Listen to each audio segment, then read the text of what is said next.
இத பார்த்தாவது தமிழ்நாட்டில் இருக்கிற அந்த திமுக கவர்மெண்ட் கத்துக்கிட்டா நல்லா இருக்கும்.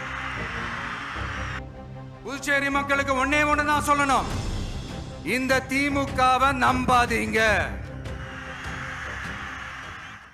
அது மட்டும் இல்ல, இந்த புதுச்சேரி கவர்மெண்ட்டை பத்தி நாம சொல்லியே ஆகணும். இது டெஃபினட்டா தமிழ்நாட்டில் இருக்கிற மாதிரி நம்ம திமுக கவர்மெண்ட் மாதிரி கிடையவே கிடையாது.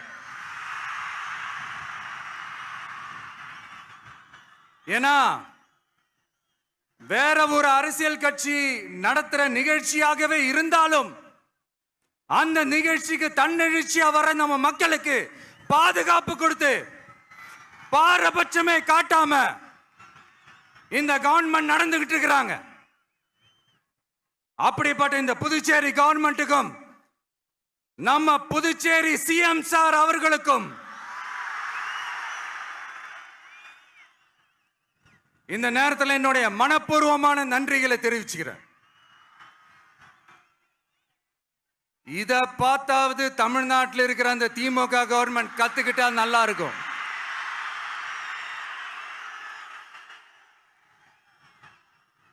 ஆனா அவங்க கத்துக்க மாட்டாங்க. பரவாயில்ல, வரப்போற எலெக்ஷன்ல 100% கத்துக்குவாங்க. அத நம்ம மக்கள் பார்த்துக்குவாங்க. புதுச்சேரியில் இருக்கிற கவர்மெண்டோட கூட்டணி ஆட்சியில இருந்தாலும் புதுச்சேரிய ஒன்றிய அரசு எதிலையுமே கண்டுக்கல என்றது புதுச்சேரி மக்களான உங்களுக்கு நல்லாவே தெரியும். மாநில அந்தஸ்து கோரிக்கையை மட்டுமா கண்டுக்கல, இங்க வளர்ச்சி ஏற்படவும் துணை நிக்கவே இல்லைன்னு கேள்விப்படுறோம். இந்த புதுச்சேரிக்கு இன்னும் மாநில அந்தஸ்து கொடுக்கல. மாநில அந்தஸ்து வேணும்னு கேட்டு பல முறை சட்டசபையில தீர்மானம் போட்டு ஒன்றிய அரசுக்கு அனுப்பி வச்சுக்கிட்டே இருக்கிறாங்க. இந்த வருஷம் கூட மார்ச் மாசம் 27ஆம் தேதி 2025 அன்னைக்கு ஒரு தீர்மானம் போட்டாங்க.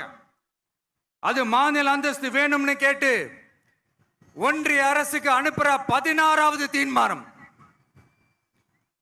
புதுச்சேரி காரைக்கால் பகுதிகளில் மூடப்பட்ட 5 மில்கள், பல்வேறு தொழிற்சாலைகளை மீண்டும் திறக்கிறதுக்கு இதுவரைக்கும் ஒரு துரும்ப கூட கிள்ளி போடல.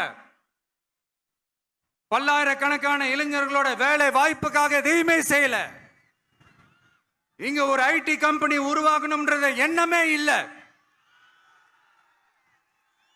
அதை பத்தி யார் பேசினாலும் அது அவங்க காதல விழவே விழல. இங்க ஒரு அமைச்சரை ஊழல் குற்றச்சாட்டுல பதவி விட்டு நீக்கப்பட்டு அந்த இடத்துக்கு இன்னொருத்தரை நியமிச்சு 200 நாள் ஆச்சு. இன்னும் அவருக்கு ஒரு இலாக்காவே தரல. இந்த செயல் சிறுபான்மை மக்களை அவமானப்படுத்துறதுன்னு அந்த மக்களே சொல்றாங்க. புதுச்சேரியோட முக்கிய அங்கமாக இருக்கிற காரைக்கால், மாகே, ஏனாம் பகுதிகளில் எல்லாம் முன்னேற்றமே இல்லைன்னு அந்த பகுதி மக்கள் சொல்லிக்கிட்டே இருக்கிறாங்க. குறிப்பா காவிரியோட கடைமடை பகுதியான காரைக்காலை மொத்தமா கைவிட்ட மாதிரி தான் இருக்குது. இது எல்லாமே முன்னேற்றம் அடையணும். டூரிஸ்ட் பிளேஸ் ஆன புதுச்சேரியில போதுமான அளவு பார்க்கிங் வசதி இல்லை, போதுமான அளவு கழிப்பறை வசதி இல்லை. இதெல்லாமே மேம்படுத்தணும். புதுச்சேரி கடலூர் மார்க்கமான ரயில் திட்டம் வேணும்ங்கிறது நீண்ட கால கோரிக்கை. புதுச்சேரி மக்களுக்கு ஒன்னே ஒண்ணுதான் சொல்லணும், இந்த திமுகவை நம்பாதீங்க. அவங்களுக்கு உங்களை நம்ப வச்சு ஏமாத்துறது தான் அவங்க வேலையே. நான் சொன்ன பல கோரிக்கைகளை எல்லாம் தீர்த்து வைக்கிறதுக்கு நம்ம புதுச்சேரி கவர்மெண்ட்டுக்கும் அதோட மக்கள் திட்டங்களுக்கும் ரொம்ப அக்கறையா உண்மையா துணை நிற்கணும். தமிழ்நாட்டை ஒதுக்குற மாதிரி புதுச்சேரியும் ஒதுக்க கூடாதுன்னு நாங்க கேட்டுக்கிறோம். கிட்டத்தட்ட 20 லட்சம் பேர் வாழ்ற யூனியன் பிரதேசமான புதுச்சேரி மத்திய நிதி குழுவில் இடம்பெறவில்லை. அதனால் மாநிலங்களுக்கான நிதி பகிர்தல் அடிப்படையிலும் யூனியன் பிரதேசங்களுக்கான நிதி பகிர்தல் அடிப்படையிலும் புதுச்சேரிக்கு நிதி ஒதுக்கப்படுவதில்லை. அதனால ஒவ்வொரு ஆண்டும் புதுச்சேரிக்கு தோராயமாகவே மத்திய அரசு நிதியை விடுவிக்கிறது. அந்த நிதியும் அரசு ஊழியர்களின் சம்பளம், ஓய்வூதிய தொகை உள்ளிட்ட திட்ட செலவுகளுக்கே சென்று விடுவதால் மீத தேவைக்கு வெளிச்சந்தையிலும் கடன் பத்திரங்களை கடன் வாங்குகிறது புதுச்சேரி.